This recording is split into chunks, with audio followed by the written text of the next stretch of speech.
Kirk Douglas was walking out of a Hollywood premiere when he saw a boy crying on the sidewalk. What happened in the next 10 minutes didn't just change one child's life. It set off a chain of events that would span 40 years and end with a revelation that left Kirk Douglas himself in tears. It was December 14th, 1958. The Egyptian Theater on Hollywood Boulevard was hosting the premiere of The Vikings, one of Kirk's biggest films. The red carpet was packed with photographers. Limousines lined the street. Stars in tuxedos and evening gowns smiled for the cameras, while fans pressed against the barricades, hoping for a glimpse of their favorite actors. Kirk had done his duty. He had posed for photographs. He had signed autographs. He had answered the same questions from a dozen different reporters. Now the film was over. The applause had faded, and Kirk just wanted to go home. His driver was waiting in a side alley, away from the crowds. Kirk slipped out a back entrance and started walking toward the car. That's when he heard it. A small sound, almost lost in the noise of the city. But Kirk Douglas had grown up poor in Amsterdam, New York. He knew what crying sounded like when someone was trying to hide it. He stopped walking. In the shadows between two buildings, sitting on a wooden crate, was a boy. He couldn't have been more than 10 years old. He was wearing clothes that were clean but worn, the kind of clothes that had been patched and mended many times. His shoes had holes in them, and he was crying, his small shoulders shaking, his face buried in his hands. Kirk looked toward his waiting car. He looked back at the boy. Then he walked into the shadows. "Hey, kid, what's wrong?" The boy looked up, startled. His eyes went wide when he saw who was standing in front of him. Kirk Douglas, the movie star. The man whose face was on the poster just down the street. The boy tried to speak but couldn't. He just shook his head and looked down at his worn shoes. Kirk sat down on a crate next to him. He didn't care that his tuxedo was going to get dirty. He didn't care that his driver was waiting. He just sat there, in the shadows, next to a crying child. "I'm Kirk," he said. "What's your name?" The boy wiped his eyes with his sleeve. "Tommy," he whispered. "Tommy Randall."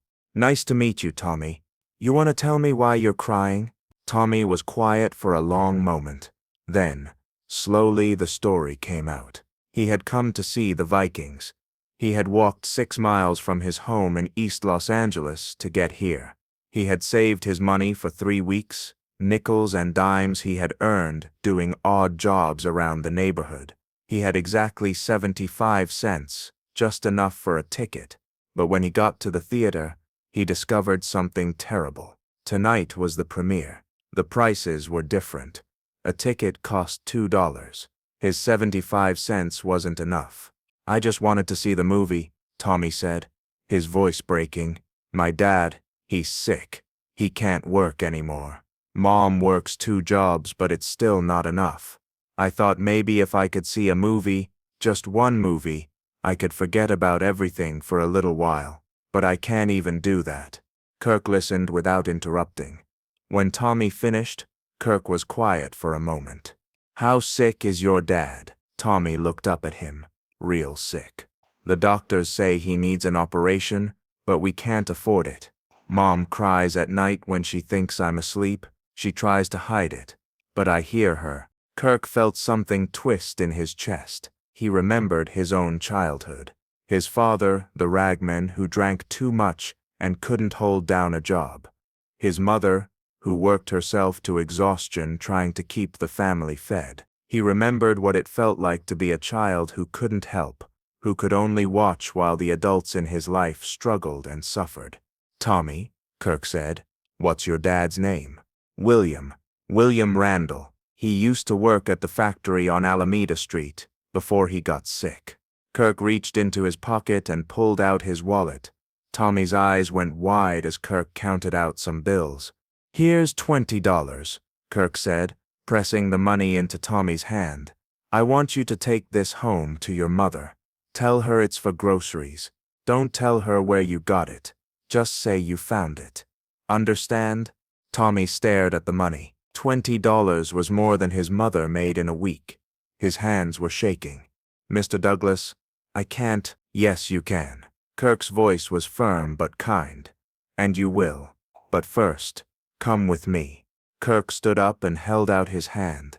Tommy took it, confused but trusting. Kirk led him out of the alley and around to the front of the theater. The premiere crowd had thinned, but there were still photographers lingering, still fans hoping for one last glimpse of a star. When Kirk Douglas appeared with a small boy in worn clothes, everyone turned to look. Kirk walked straight up to the ticket window. He smiled at the woman behind the glass. "2 tickets, please." The woman blinked. "Mr. Douglas, you don't need to buy a ticket. You're in the film." "I know, but my friend Tommy here hasn't seen it yet, and I thought I'd watch it again with him." Kirk looked down at Tommy and winked. Sometimes movies are better the second time. They walked into the theater together. Kirk Douglas in his expensive tuxedo and Tommy Randall in his patched clothes and worn shoes.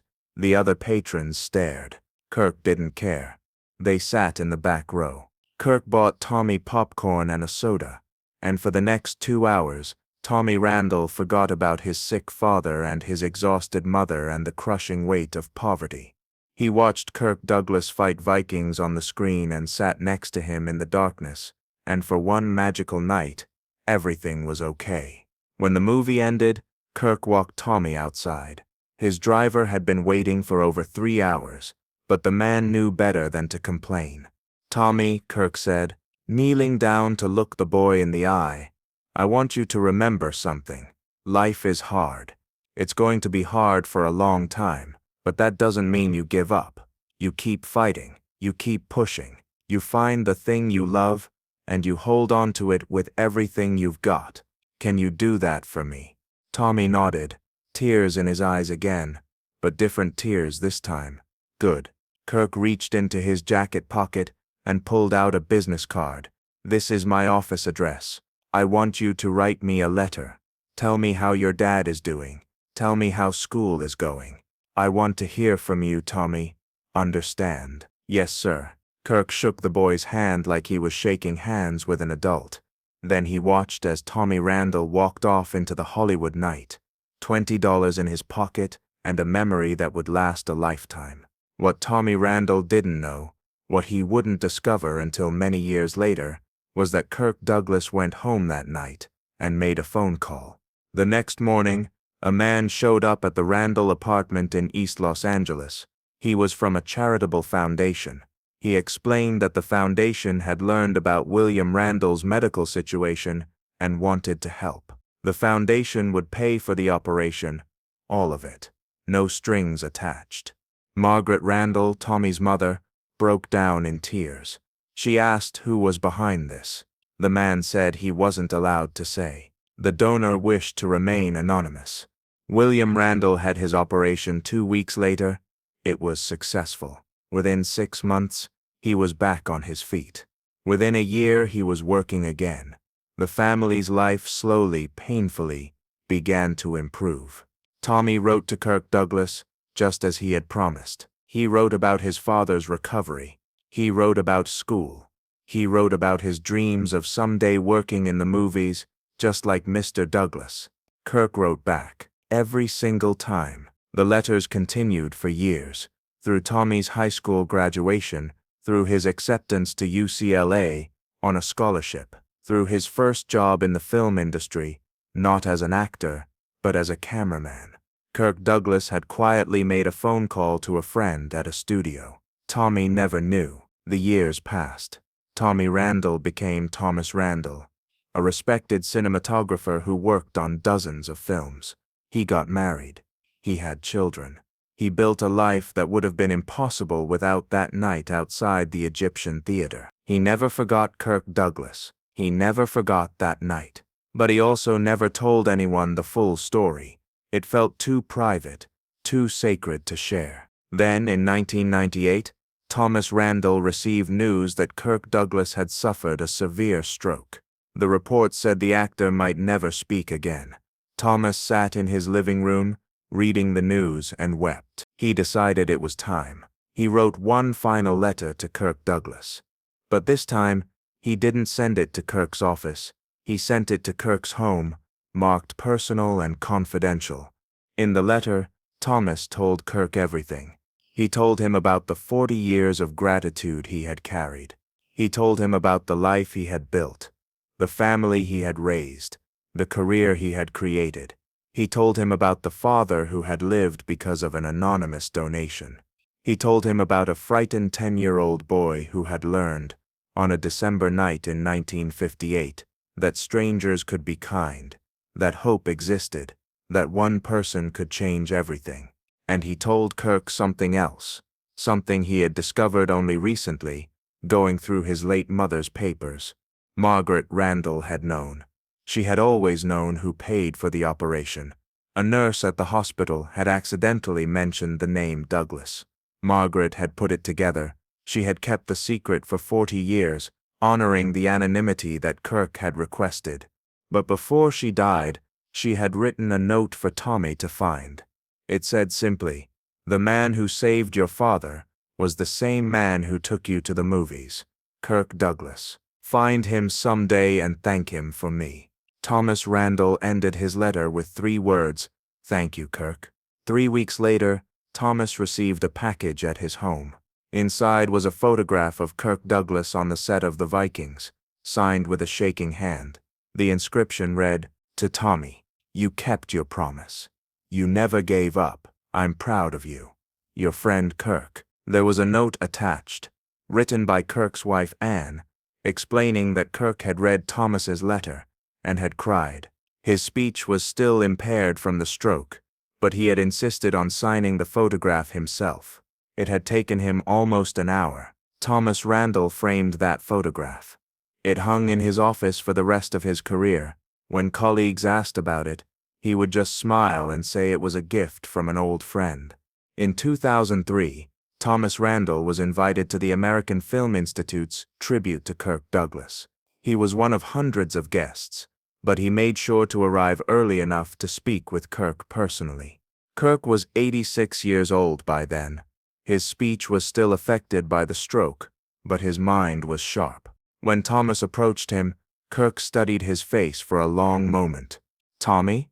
Kirk said, the words slightly slurred but unmistakable. "The boy from the theater?" Thomas nodded, unable to speak.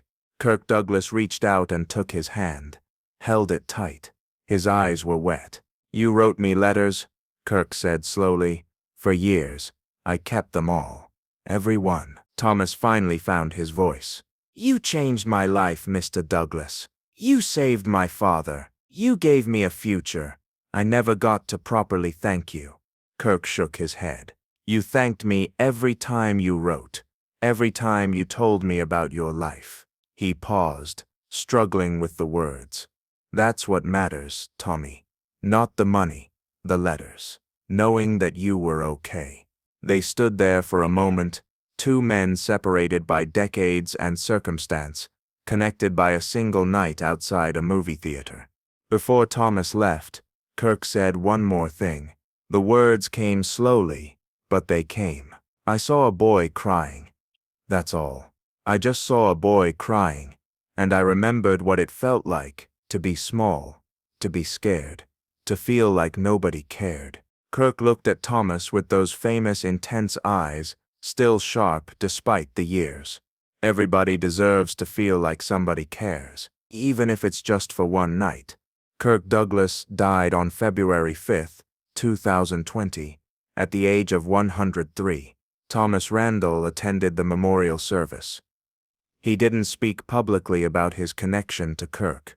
He didn't seek attention or recognition. But that night, at home, he took out the framed photograph and looked at it for a long time. Then he sat down and wrote one final letter, a letter that would never be sent. "Dear Kirk," he wrote, "I'm 61 years old now. I have children and grandchildren. I've had a career I love. I've lived a life I never could have imagined when I was that crying boy on the sidewalk. None of it would have happened without you. Not just because of the money, because you stopped. You sat down next to me. You treated me like I mattered. I've spent my whole life trying to do the same thing. Every time I see someone who needs help, I think of you. Every time I have the chance to be kind, I remember that night. You once told me to find the thing I love and hold on to it. I did. And part of what I love, part of what I've held on to for 60 years, is the memory of you. Thank you, Kirk, for everything. Thomas put down his pen. He looked at the letter. Then he folded it carefully and placed it in the frame, behind the photograph, where it would stay forever. Some gifts can never be repaid. They can only be passed on. That's the story of Kirk Douglas and Tommy Randall, a movie star and a crying boy. A December night in 1958, and 60 years of kindness rippling outward, touching lives that neither of them would ever know. Kirk Douglas made over 90 films. He won awards. He broke barriers. He changed Hollywood. But on December 14, 1958, he did something more important than any of that. He stopped. He sat down. He cared. And that, more than any film he ever made, is the legacy of Kirk Douglas. The man who never bent. The man who never forgot what it felt like to be small and scared and alone. And the man who made sure that one crying boy never felt that way again.